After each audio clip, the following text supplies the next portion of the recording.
Oh, this one looks sharp. This is too stuffy, like Western politician. Well, it is a United Nations conference, isn't it? No. I like this one better. No, I'm not so sure about that one. It was... Yes, very strong, like John Wayne. Huh. I'm afraid that might be considered to be a bit leather-daddy, homosexual type of outfit. What? Oh, I just mean with the fringe and the leather. You say John Wayne is homosexual? No, it's just that You say that I am homosexual? No, sir, never. This is peak masculinity, wearing the hide of an animal. Of course, yes. Stop. Your services are no longer needed. No, please, sir, please, I have a family. Next. Well, I absolutely do love this outfit, sir. Perhaps for a photo shoot and not for the United Nations. So what do you suggest? And be careful. What about this one, sir? Ugh. I think this one accentuates your rugged masculinity while showing up those weak I Westerners. guess so. And my chest does look pretty delectable in this. I'm glad you like it, sir. Welcome, comrades. Today I'm going to talk to you about the Regal Mystery Movie that played on the 4th of May 2026, and that movie film was The Wizard of the Kremlin. A young Russian filmmaker becomes an unlikely advisor to Vladimir Putin as he rises to power in post-Soviet Russia, navigating the new era's complexity and chaos. He knows what must be done, but is he willing to do it? Rated R. The Wizard of the Kremlin is a hard movie to rate. It's a fictional historical drama adapted from a fictional historical novel. I personally have little knowledge about the history of Russia, the fall of the USSR, and the rise of Putin to power. And this movie doesn't really offer a lot of teaching for people like me. Instead, things are laid out for the viewer to gather. Failing to do so will leave you in the dark. The movie opens with Roland, a scholar and a journalist played by Jeffrey Wright. He is traveling to visit a former Russian government advisor. Wright was fine in the role, but he's mostly just sitting there eating and listening. Not a bad gig. The man he is meeting is Vadim Baranov, played by Paul Dano. Vadim was integral in establishing Putin's control over Russia, but has since retired. Now, Vadim is not a real person, though it is believed he represents Vladislav Surkov, a consultant to Putin from 2013 to 2020. I found Dano both dynamic and boring throughout the movie. Sometimes he would drop some great insight about the changes in Russian society, and other times he was droll, rambling on. I blame his very slow and monotone speech pattern. These two share drinks and meals while Vadim recounts 15 to 20 years of the past. I don't think the movie needed this at all. Every time we would come back to the present,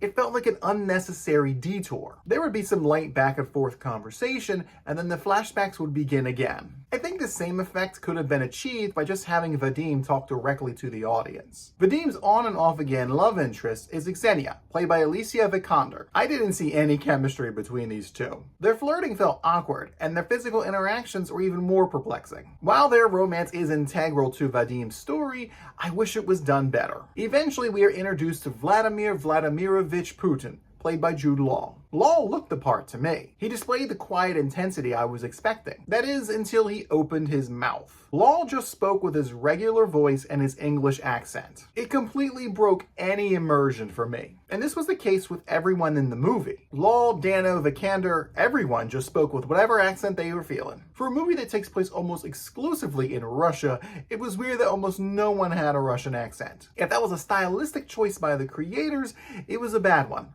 One of many. The pacing was basically a crawl throughout the entire film. You couldn't always tell when things were progressing. I mentioned already that the movie covers about 15 to 20 years of Vadim's life, and that it's almost all flashbacks. The problem with this is the lack of chronological information. We are given the explicit year for some of these flashbacks, but most of them have title cards instead. So for someone with very little knowledge of the real-world timeline, like myself, it was very easy to get lost. Instead of dates, the title cards would have the names of significant events, or significant moments of Vadim's life. This lack of consistent explanation was confusing. Plus, a lot of these title cards were hyper-stylized with different colors and patterns, and often with a musical cue, which contrasts directly with the tone and look of the rest of the film. Visually, the movie felt pretty standard for a historical drama. I like the sweeping city shots. There's some great visuals of the architecture. There's quite a bit of historical footage shown as well. They Forrest Gump Jude Law into this footage, meaning they CGI'd him wherever the real Putin would be. For the most part, this looked pretty good,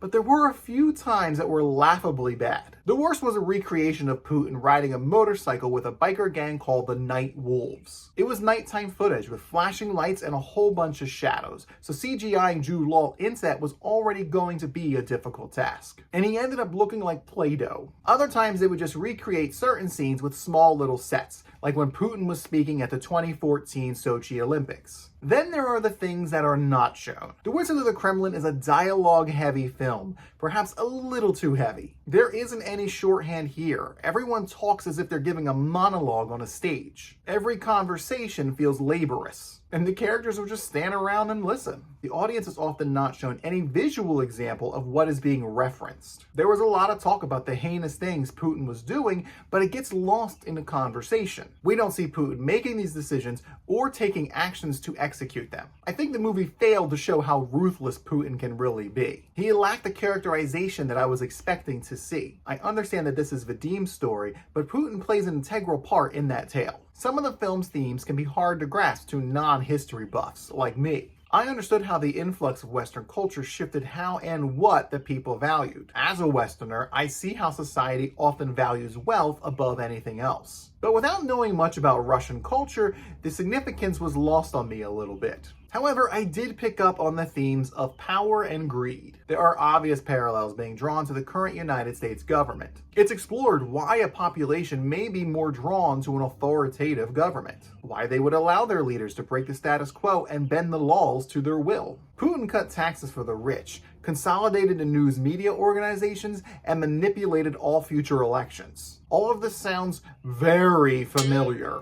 I will say that I liked how Vadim reflected on his time in the government. He knew that some of the things that he was doing were morally wrong, and he didn't always agree with what was being done. But there wasn't much of an option to say no, so he just did everything that he had to the best of his ability. He understood that the just following orders defense wasn't applicable. It didn't make me empathize with him at all, but it was a nice moment of clarity. In conclusion, The Wizard of the Kremlin was more of a slog than I was expecting from the trailer. It sometimes felt more like an audiobook rather than a movie. The snail's pace and the random accents didn't help either. And it's for these reasons I am giving the Regal Mystery Movie, The Wizard of the Kremlin, the failed revolutionary score of 3.5 out of 10. The film overall did not work for me. While the themes are there, the narrative style and performances left me bored. Also, my lack of knowledge about the history felt like a hindrance. But what about you? What did you think about the completely fictional tale of the Wizard of the Kremlin? I would love to know what more informed people thought about this movie film. Leave your monologues down below in the comment section. If you missed the early screening, you could catch the movie film when it comes out on May 15th, 2026. And don't forget to like the video and subscribe to the channel for more true and completely honest content just like this. Now let's go ahead and look at that super manly photo shoot. До свидания.